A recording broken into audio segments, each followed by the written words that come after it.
Bismillahirrahmanirrahim. Assalamualaikum warahmatullahi wabarakatuh. Alhamdulillahirrahmanirrahim. Kita berjumpa kembali dalam mata kuliah mikroteknik, dimana kita sudah ada pada pertemuan ketiga. Dan pada pertemuan ketiga kali ini kita akan membahas mengenai prinsip pembuatan preparat ya. Jika minggu yang lalu sudah kita pahami bersama apa itu preparat, kemudian apa sih peran mikroteknologi dalam pengembangan ilmu pengetahuan. Nah, kali ini kita akan mempelajari mengenai prinsip pembuatan preparat. Sebelum kita mengetahui lebih lanjut, yang pertama adalah kita lihat alat dan bahan yang sering digunakan dalam pembuatan preparat. Yang pertama ada alat bedah dan juga bak parafin. Bak parafin seperti ini tidak asing ya bagi kita orang biologi, dimana kita sering melakukan pembedahan di atas bak parafin. Itu pula pada persiapan organ atau jaringan yang akan kita buat preparat, akan kita bedah pada bak parafin seperti ini. Bentuknya variatif, tapi yang standar yang biasa digunakan yang seperti ini ya. Kemudian gelas ukur, ini alat-alat kaca ya, gelas ukur, beker gelas, bata pengaduk. Saya yakin teman-teman pasti sudah tahu bentuknya seperti apa. Jadi ini menunjang dalam proses pembuatan preparat. Kemudian ada botol vial yang nanti akan menampung berbagai cairan yang digunakan dalam berbagai proses dalam pembuatan preparat.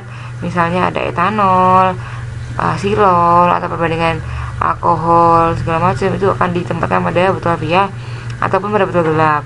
Karena ada beberapa senyawa mungkin yang dia tidak stabil ketika ada pada botol yang terang, tapi dia lebih aman disimpan dalam botol yang gelap. Sehingga dua jenis botol ini sudah siapkan, yaitu botol vial dan juga botol gelap. Kemudian gelas benda dan gelas penutup, ini juga tak kalah penting, karena ketika kita sudah selesai persiapan dan ingin membuat preparatnya, disinilah kita akan meletakkan jaringan atau organ yang telah kita persiapkan, yaitu di kaca benda. Kemudian supaya lebih mudah dalam pengamatannya, lebih awet, lebih aman, kita tutup menggunakan gelas penutup ya. Untuk laboratorium yang menyimpan banyak preparat, mereka tentunya punya box seperti ini. Kotak preparat atau box preparat seperti ini digunakan untuk menyimpan preparat yang sudah jadi. Biasanya digunakan untuk menyimpan preparat yang awetan ya, karena awetan kan bisa dilihat kembali berkali-kali, makanya di lab pun disiapkan dan dirawat dengan baik. Kemudian rak pewarnaan dan bak pewarnaan, dan juga staining jar. Ini ada rak pewarnaan, kemudian ini staining jar. Jadi ketika kita mewarnai, bisa kita celupkan dan ditinggal begitu ya dalam staining jar seperti ini, tergantung dari bentuk jaringan yang kita siapkan. Mereka membutuhkan space seperti apa. Kita bisa menggunakan berbagai macam alat bantu untuk pewarnaan seperti ini. Mikrotom digunakan ketika kita menggunakan metode parafin ya. Jadi tidak semua metode itu menggunakan petari mikrotom atau mikrotom. Tapi jika kita menggunakan metode parafin, kita menggunakan mikrotom. Ini jaringan-jaringan yang sudah dipotong-potong kecil menggunakan alat mikrotom ini, dia akan terbentuk dalam bentuk lembaran pita-pita seperti ini. Nantinya akan dipilih ketika sudah kita warnai, kita lihat di bawah mikroskop, kita pilih mana yang terbaik, itu yang akan kita simpan. Untuk yang lain bisa disimpan, tapi mungkin ketika bentuknya tidak sesuai dengan yang kita harapkan, akan mempersulit dalam mempelajarinya. Kemudahan dari atau kelebihan dari metode parafin dengan mikrotom ini, kita bisa mencari jaringan yang sesuai dengan yang kita inginkan ya, karena kan tipis-tipis pitanya akan menjadi banyak, kita bisa mencari yang sesuai.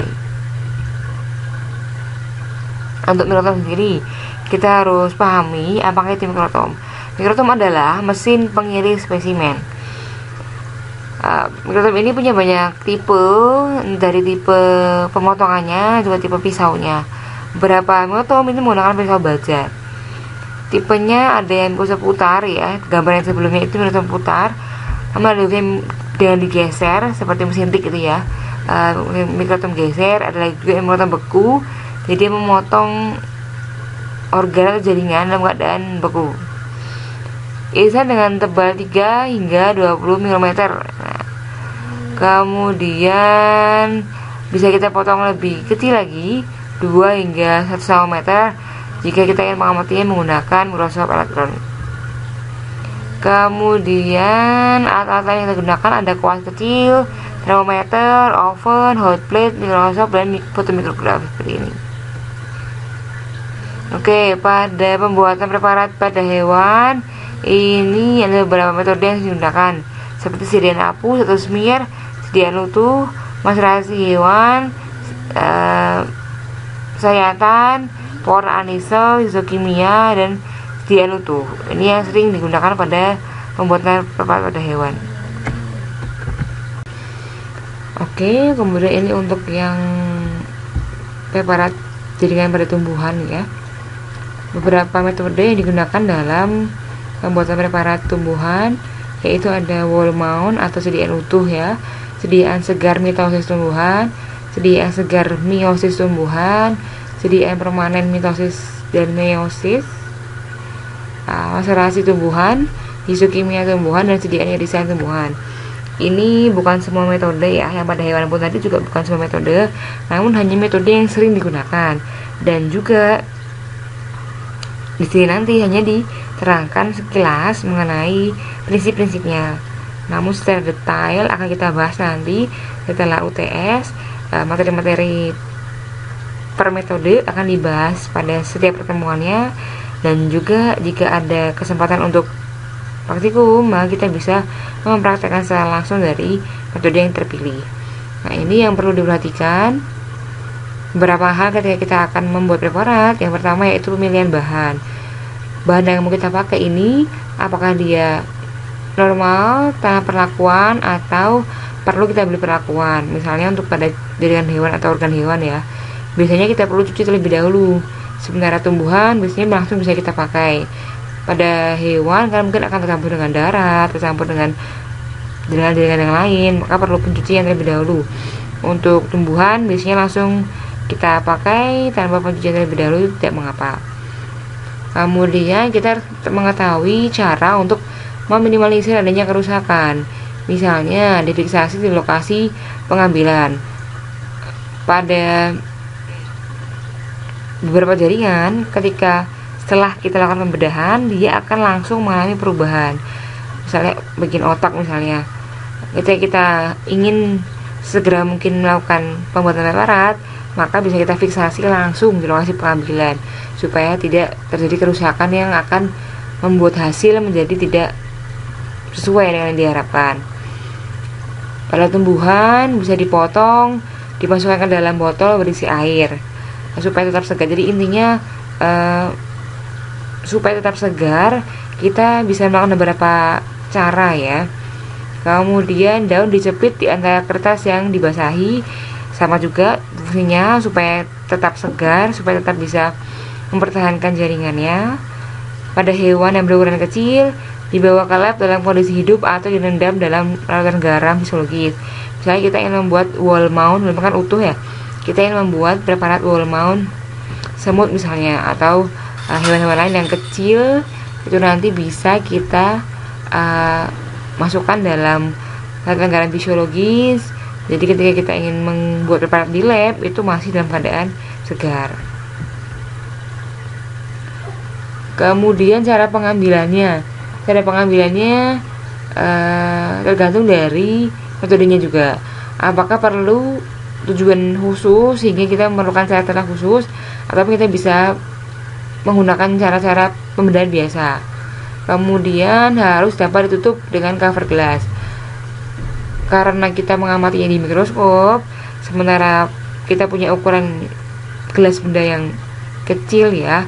Dan terlebih lagi ketika kita ingin kita awetkan, harus bisa ditutup dengan gelas penutup, maka ukurannya tidak bisa besar. Ketika organ yang kita amati itu ukurannya besar, maka harus kita sampling, kita potong-potong, kemudian kita sesuaikan dengan jaringan bagian mana yang ingin kita amati. semua bagian dapat terpenetrasi oleh larutan yang digunakan dengan baik. Ketika kita melakukan perendaman, perbandingan antara organ atau jaringan yang kita rendam dengan cairan perendamnya harus lebih banyak cairan perendamnya. Jadi benar-benar semua bagian itu bisa basah atau bisa terpenetrasi dengan baik oleh larutannya. Yang pertama akan kita bahas yaitu sediaan apus atau smear. Tujuan dari pembuatan preparat ini adalah membuat sediaan olesan dari substansi berupa cairan. Contoh bahan saja ini, misalnya kita pengen membuat preparat sediaan apus darah apapun itu bisa. Darah ikan, itu kan ikan kan sebagai perwakilan dari Pisces. Kemudian katak, perwakilan dari amfibi, cicak, reptil, burung, aves, dan tikus mamalia. Kemudian selain darah, kita juga bisa membuat sediaan apus dari protozoa dalam kultur, itu kan juga cairan ya, atau protozoa komensal juga cairan. Jadi kita bisa membuat preparat apus dari substansi yang bentuknya cairan. Seperti ini pada prinsipnya, yaitu kita hanya menggoreskan gelas penutup atau kita bisa pakai gelas benda yang lain supaya cairan yang kita amati itu membentuk lapisan tipis pada gelas benda ya. Seperti ini kita teteskan terlebih dahulu seperti gambar A ini ya. Diteteskan terlebih dahulu yang kita amati, entah itu kultur protozoa, entah itu darah tadi, kita teteskan pada gelas benda. Kemudian bisa menggunakan bantuan gelas objek lain, ditarik ke arah yang berlawanan. Dari sini misalnya kita tarik ke arah yang berlawanan, ini dorong begitu ya, supaya terbentuk olesan yang tipis. Setelah terbentuk olesan tipis, baru kita akan fiksasi menggunakan metanol 5 menit. Ini fiksasi ini bisa dengan banyak cairan, tapi yang sering dipakai yaitu menggunakan metanol selama 5 menit. Kemudian diwarnai dengan gimsa. Jika darah itu mudahnya diwarnai dengan gimsa 3% selama 30 menit. Kemudian cuci dengan aquates ya. Selesai dari itu nanti bisa kita amati. Kemudian untuk sediaan utuh atau wall mount, sesuai dengan namanya ya, sediaan utuh. Jadi kita tidak membelah atau tidak membuat irisan dari preparat ini nanti. Pada sediaan utuh itu tujuannya untuk membuat sediaan organisme atau bagian dari organisme hewan secara utuh, tanpa ada pemotongan, tanpa ada penyayatan ya. Contohnya yang bisa kita buat secara utuh atau wall mount, cacing pipi, kutu, dan bentos. Jadi prinsipnya adalah hewannya kecil, bisa ditutup oleh gelas penutup sehingga tidak membutuhkan proses lebih lanjut ya. Bisa kita buat secara wall mount.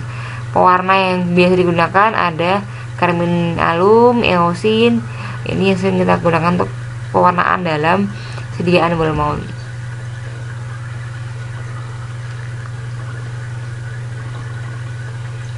Ini untuk cacing ya. Step-step pembuatannya seperti ini. Jadi cacing bisa kita jepit di antara dua gelas objek dengan diikat karet ya, supaya dia itu stabil. Kemudian kita fiksasi dengan cara kita masukkan ke dalam fiksatif. Bisa digunakan etanol 70% atau formalin 4% dengan waktu 2 kali 24 jam. Kemudian cacing dilepaskan dari gelas benda, kemudian difiksasi lagi selama beberapa jam. Setelah selesai itu kita cuci. Jika kita menggunakan fiksatif etanol 10%, maka kita mencucinya dengan etanol 50%. Setelah itu baru kita cuci dengan aquades. Namun jika kita menggunakan fiksatif adalah formalin, hanya perlu kita cuci dengan aquades saja.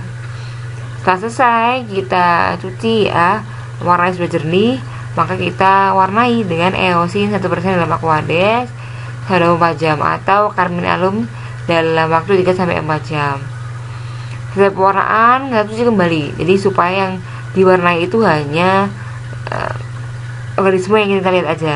Kita cuci dengan air, kemudian kita dehidrasi dengan etanol bertingkat dari mulai 30, 50, 70, 95 hingga 100% untuk waktu masing-masingnya 15 menit saja. Kemudian penjernihan dengan laktofenol 30 menit dan silol 2 kali 15 menit. Setelah itu kita tempel pada gelas objek dengan perekat yang entelan. Seperti ini contoh dari pembuatan preparat wormhole cacing. Ada ini ketika dia masih perbesar 40 kali. Setelah kita zoom menjadi perbesaran 100 kali seperti ini, lihat segmen-segmennya ya. Untuk hasilnya mungkin bisa disesuaikan dengan bagian mana yang kita amati. Tadi kan panjang ya, tapi sebenarnya antara segmen-segmen yang satu dengan yang lainnya hampir-hampir sama. Ini untuk segmen yang diambil ini pewarnaan terlalu tebal, jadi dia hanya mampu melihat segmen-segmennya tanpa bisa melihat lebih detail seperti apa bagian-bagian dalamnya. Untuk kutu atau pinjal, sebenarnya prinsipnya sama. Yang pertama kita fiksasi. Untuk kutu pinjal ini bisa kita fiksasi dengan etanol 7%, minimal 2 kali 24 jam. Setelah itu kita pindahkan ke KUH ya. Pada penyimpanan KUH ini tergantung dari ketebalan kutin dari spesimen ya. Kita menggunakan pinjal itu bisa 6 hari, kutu itu 1 hari cukup. Kemudian cuci dengan aquades. Setelah itu kita dehidrasi dengan etanol bertingkat dari 50%, 70%, 95%, 100% masing-masing 10 menit. Setelah itu pindahkan ke minyak cengkeh sampai tampak jernih ya. Untuk mengkeliringnya itu kemudian pindah ke silol selama 10 menit, kemudian silol 2 selama 10 menit. Jadi ada silol 1 10 menit dan silol 2 10 menit. Setelah itu siap untuk diamati, maka kita letakkan pada objek gelas, kemudian ditutup dengan gelas penutup dan kita rekatkan dengan entelan. Seperti ini hasilnya. Kita bisa menggunakan keseluruhan dari kutu atau pinjal yang kita ingin amati menggunakan metode wormhole. Oke, kemudian ini untuk bentos. Bentos yang sudah bersih kita fiksasi menggunakan etanol 7% 24 jam. Kita cuci menggunakan aquades. Kita warnai dengan eosin 1% dalam air 24 jam. Cuci kembali menggunakan air.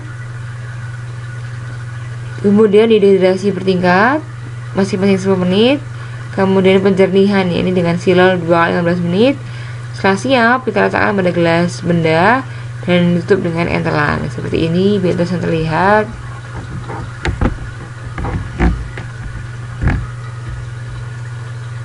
Oke, masih dalam metode wall mount. Kita bisa melakukan pengamatan dengan semut kan kecil ya. Kita bisa mengamatinya menggunakan jenis preparat wall mount. Kita fiksasi terlebih dahulu. Si semut ini menggunakan etanol 7% minimal 2 kali 24 jam. Kemudian dehidrasi dengan etanol bertingkat 80% hingga 95% dan juga 100% masing-masing 10 menit. Jernihkan dengan minyak cengkeh selama 5 menit dan dipindahkan ke silol 2 kali 5 menit. Nah, silol ini berfungsi sebagai penjernih dan sebagai medium pelarut entelan. Terakhir, kita letakkan pada objek gelas, ditutup menggunakan objek penutup, gelas penutup, dan menggunakan entelan sebagai perekat.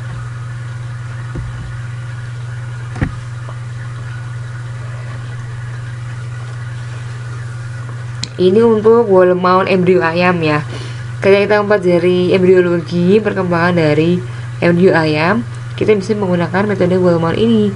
Namun untuk embrio ayam mungkin langkahnya lebih panjang ya, karena kita melibatkan banyak pelarut nantinya, senyawa. Jadi step by stepnya harus diamati dengan baik. Yang pertama, telur diteropong untuk melihat posisi titik embrio. Jadi kita masukkan telur itu, biasanya kita bisa masukkan dalam inkubator supaya dia berkembang. Kemudian tandai bagian yang berembrio dengan pensil.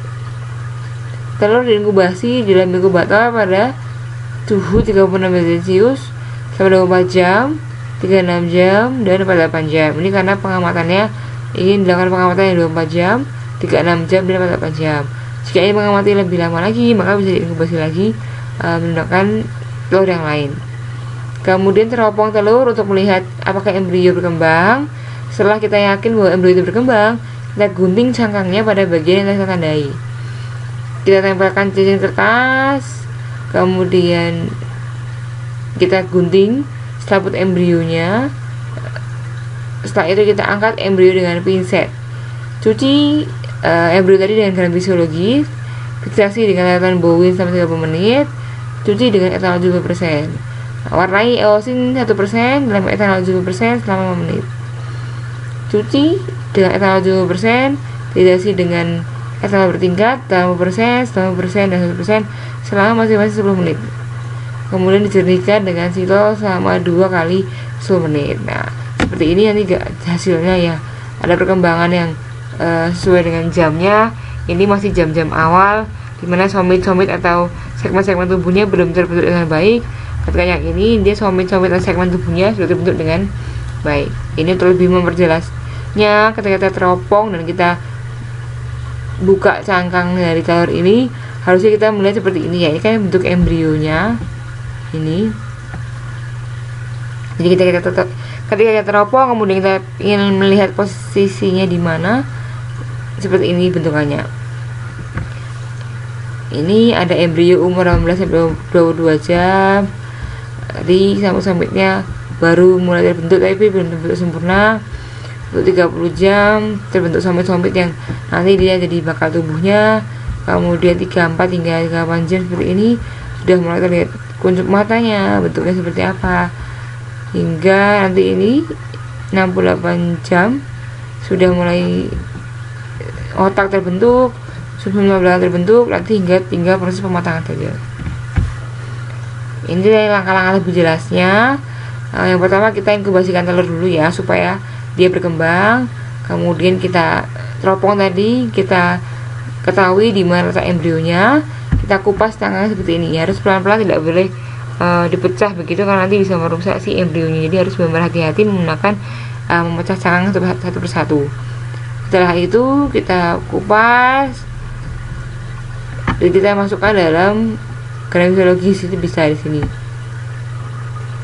Kita keluarkan dari cangkangnya, kemudian kita ambil bagian membran yang ada telurnya seperti ini. Kita ambil bagian yang ada embrionya.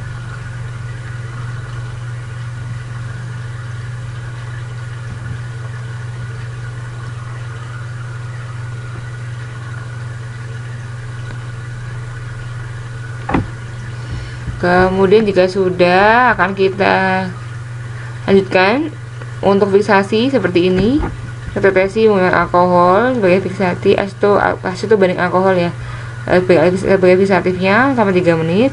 Kemudian dehidrasi bertingkat dari yang 50%, 70%, 90%, hingga nanti yang 100%. Namun sebelumnya kita diantaranya kita berikan pewarnaan dulu dengan eosin selama 1 menit. Yang ini hanya gambaran saja tentang proses pembuatan preparat bumbu ayam. Jika tahapan dehidrasi sudah selesai, bisa kita clearing, kita jernihkan. Tadi kita mounting, ditempel pada gelas benda seperti ini ya. Kemudian metode yang lain yaitu maserasi pada hewan. Jika maserasi pada hewan, seringkali digunakan tulang untuk menggunakan metode ini ya.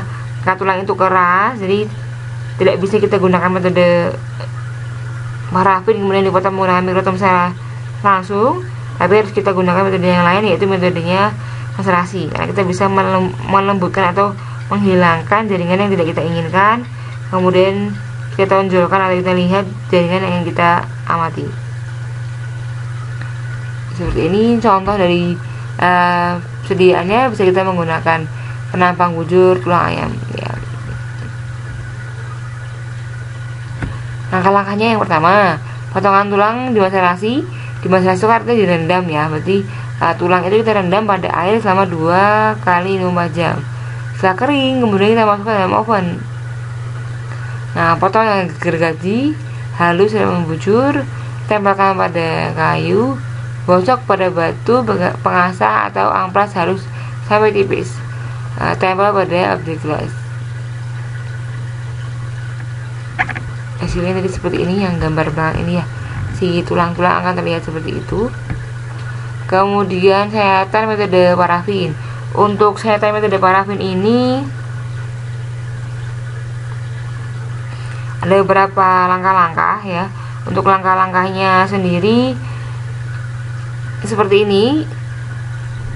Yang pertama adalah kita mengambil organ ya dengan pembedahan, kemudian dicuci dalam larutan garam fisiologis, kita fiksasi menggunakan Bowie 24 jam, kita cuci, kita dehidrasi, kita clearing, kita infiltrasi, kita embedding dan pewarnaan. Ada beberapa istilah di sini ya. Kalau dehidrasi berarti kan penghinaan air, kan pengurangan hidrasi itu air, itu pengurangan air. Clearing itu penjernihan, infiltrasi itu memasukkan parafin ke dalam jaringan organ, embedding itu nanti sudah benar-benar ditanam dalam parafin, kemudian diwarnai atau staining, nama lainnya nanti staining. Ini gambaran singkat saja untuk memberikan gambaran mengenai proses pembuatan preparat parafin ya. Ini kita ambil dari fase infiltrasi. Kalau fase-fase sebelumnya kan seperti clearing, dehidrasi itu kan seperti yang lain, intinya dipindah-pindah dari satu larutan ke larutan yang lain. Ini untuk gambaran proses infiltrasi, embedding, dan penempelan. Untuk infiltrasi itu kita gunakan botol-botol flakon seperti ini kan tadi kan, supaya kita bisa menggunakan beberapa cairan yang langsung kita masukkan, dimana proses ini bisa terjadi di dalam oven. Kemudian embedding ini adalah penanaman jaringan ke dalam parafin. Kita bisa menggunakan bak kertas seperti ini, atau jika punya alatnya, kasetnya, kita bisa gunakan itu juga. Intinya kita memasukkan parafin ke dalam semua bagian dari jaringan hewan. Jadi tidak ada bagian yang masih kosong seperti itu ya. Setelah dia mengering, baru kita bawa lagi untuk dipotong-potong. Setelah siap dipotong, kita lakukan penempelan. Sebelum penempelan tadi, di sini harusnya ada pewarnaan. Nah, kita ingin melihat apa, maka kita sesuaikan dengan pewarnanya. Setelah selesai, baru kita akan bisa membuat penempelan. Untuk penempelan, hasil dari mikrotom seperti ini, dia pita panjang sekali. Makanya nanti harus kita pilih bagaimana itu ya, jelas dengan cara di bawah mikroskop. Contohnya hasilnya seperti ini. Ada hepartikus, ada ginjal tikus, heparnya otak sapi, dan paru-paru manusia seperti ini. Kemudian pewarnaan sel. Di dalam sel otak kita itu ada substansi yang spesifik dan tidak ada di tempat lain, yaitu substansi sel itu adanya hanya di inti. Nah, untuk mewarnai bagian ini maka dilakukan pewarnaan yang namanya pewarnaan sel. Begitu ya. Ini langkah-langkahnya ada banyak sekali. Intinya kita itu ingin melihat substansi khusus pada otak. Seperti ini hasilnya, akan nampak si sel sarafnya ya. Sel saraf bentuknya beda dari sel yang lain karena itu bentuknya nipis panjang, maka dia dibentuk seperti ini. Baiklah, saya lanjutkan. Ini untuk metode histokimia. Histokimia ini ilmu yang digunakan untuk mempelajari jaringan pada pewarnaan histologi. Untuk pembuatan preparat dari histokimia ini nanti diawali menggunakan metode parafin. Jadi sama seperti metode parafin pada umumnya, namun untuk yang metode histokimia ini pewarnaannya, histokimia kan pewarnaannya itu dilanjutkan dengan pewarnaan histokimia. Untuk macam-macam pewarnaan umum atau sederhana itu biasanya menggunakan hematoksin eusin. Namun ketika kita ingin menggunakan pewarnaan khusus, kita bisa menggunakan Asian Blue, kita bisa menggunakan PAS, kita bisa menggunakan lectin.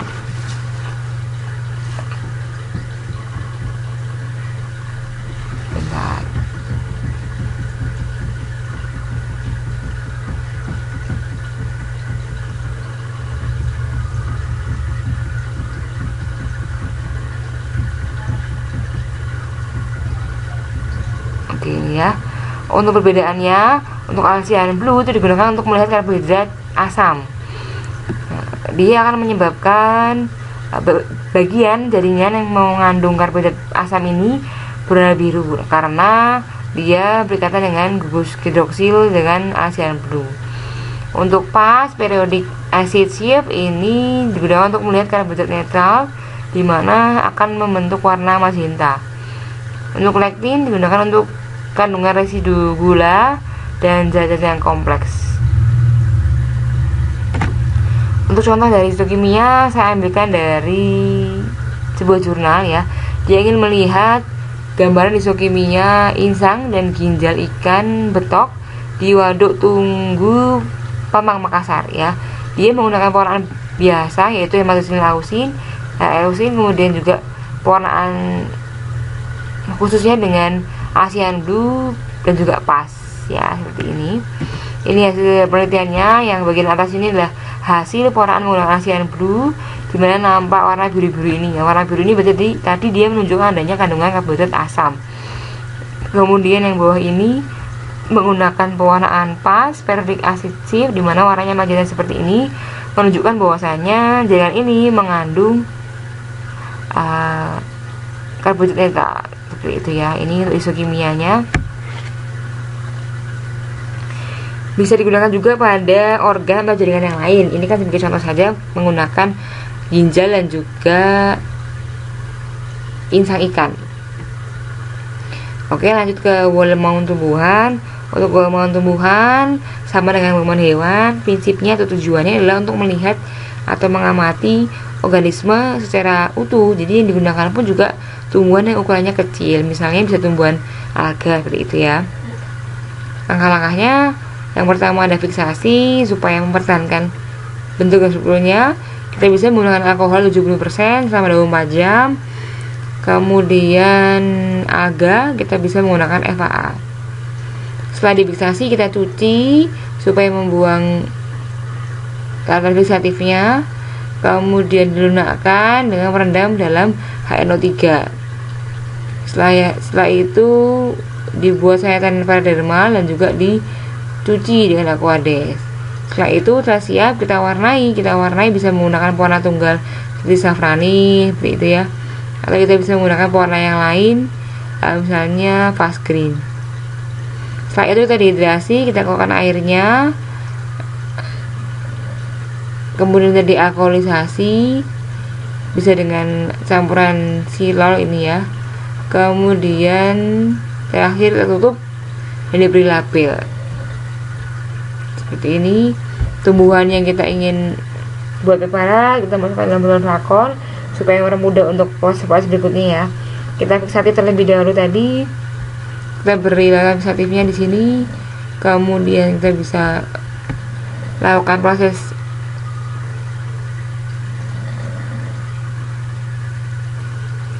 yang lain. Kemudian ini kita letakkan dalam gelas arloji ketika kita ingin mewarnai atau pembilasan. Untuk mempermudahnya kita bisa menggunakan gelas arloji. Kemudian seperti ini hasilnya nanti dan diamati di bawah mikroskop. Oke, lanjut ke sediaan segar mitosis tumbuhan metode squash ya. Biasanya kita ingin melihat mitosis ini menggunakan ujung akar bawang karena dia jelas kromosomnya. Kita bisa amati seperti ini ya. Ini kan ada gambar kromosom dari ujung akar bawang ini. Nanti bisa kita bedakan mana yang profase, mana yang metafase, kan seperti ini. Ini ketika perbesaran masih kecil, ini udah perbesaran besar. Kita bisa bedakan nanti mana yang profase, metafase, anafase seperti itu. Prinsip dari metode squash itu memencet ya. Jika metode smear pada preparat apus tadi kan dia meratakan pada gelas benda ya. Kalau ini squash ini memencet. Jadi ketika sudah kita siapkan ya ujung akar yang kita pilih, maka kita bisa memencetnya atau mengsquashnya seperti itu. Kemudian kita amati.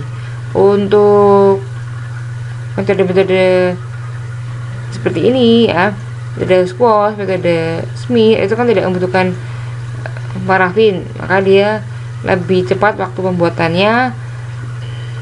Tapi tidak semua preparat bisa menggunakan metode squash atau metode smear. Untuk metode squash ini yang sering digunakan yaitu ini, melihat mitosis pada akar ya. Kemudian ini sediaan, ini meiosis ya, tumbuhan pada kepala sari bunga, pada anter bunga. Sama, kita fiksasi terlebih dahulu, kemudian kita lakukan pelunakan. Setelah itu kita warnai antar bunganya, kemudian kita pencet, kita squash ya menggunakan objek gelas penutup supaya dia bisa menyebarkan dari polen yang kita lihat. Kemudian kita amati. Ini ada beberapa contoh polen yang saya ambil dari beberapa penelitian orang lain, yaitu ada polen dari Bauhinia purpurea, polen dari Rhinium, polen dari Mimosa pudica, dan polen dari passion flower seperti ini.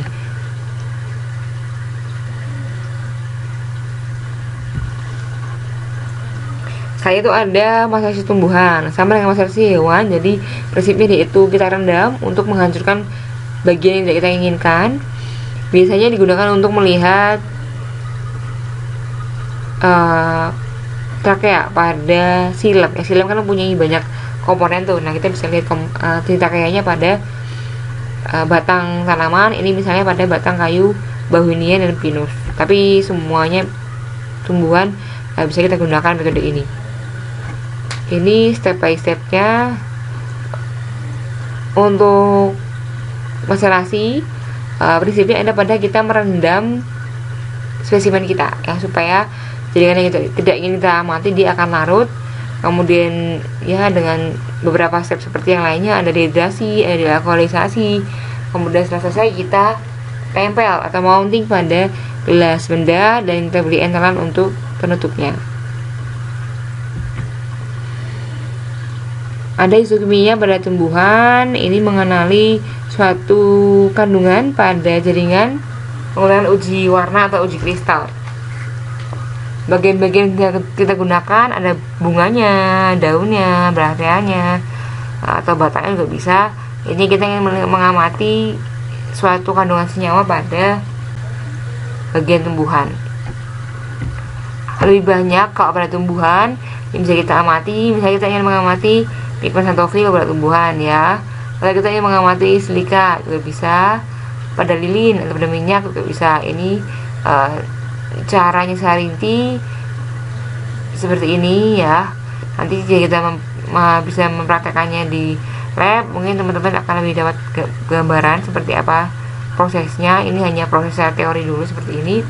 Nah, yang sering dilakukan yaitu yang tiga ini, yaitu menguji terpenoid, fenol, dan alkaloid sebagai metabolit sekunder. Kan dia sering untuk diujikan. Nah, seperti ini contoh untuk pewarnaan isokimia tumbuhan. Saya ambilkan dari jurnal juga, yaitu ini, struktur sekretory dan uji isokimia tumbuhan obat anggota suku Asteraceae di hutan pendidikan Gunung Walat ya. Dia ingin melihat kandungan metabolit sekunder pada tumbuhan ini. Seperti ini contoh hasilnya, dimana untuk uji terpenoid dia nanti akan menghasilkan jika positif dia akan menghasilkan kuning kecoklatan, jika alkaloid dia warnanya coklat merah, jika fenol positif dia warnanya hijau kehitaman, jika dia mengandung minyak maka dia warnanya jingga. Ini hasilnya.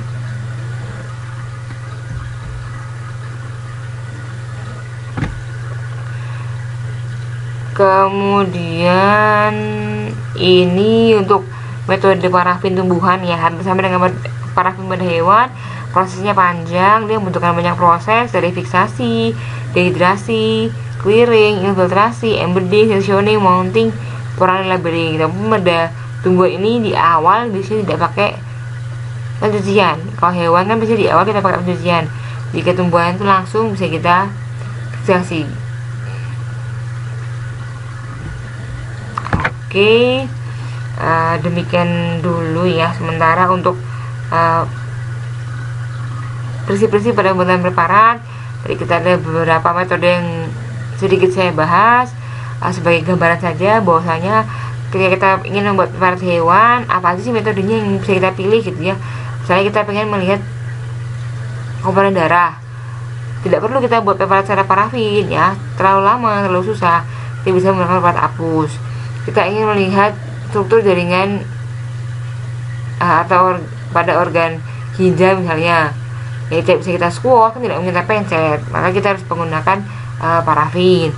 Kemudian dari tumbuhan, kita ingin melihat keseluruhan dari bagian tumbuhan, kita harus menggunakannya Bullmont. Jadi sedikit gambaran yang bisa saya berikan hari ini untuk teman-teman, supaya teman-teman tahu metode apa saja yang bisa digunakan sesuai dengan kebutuhan yang akan dipilih gitu ya.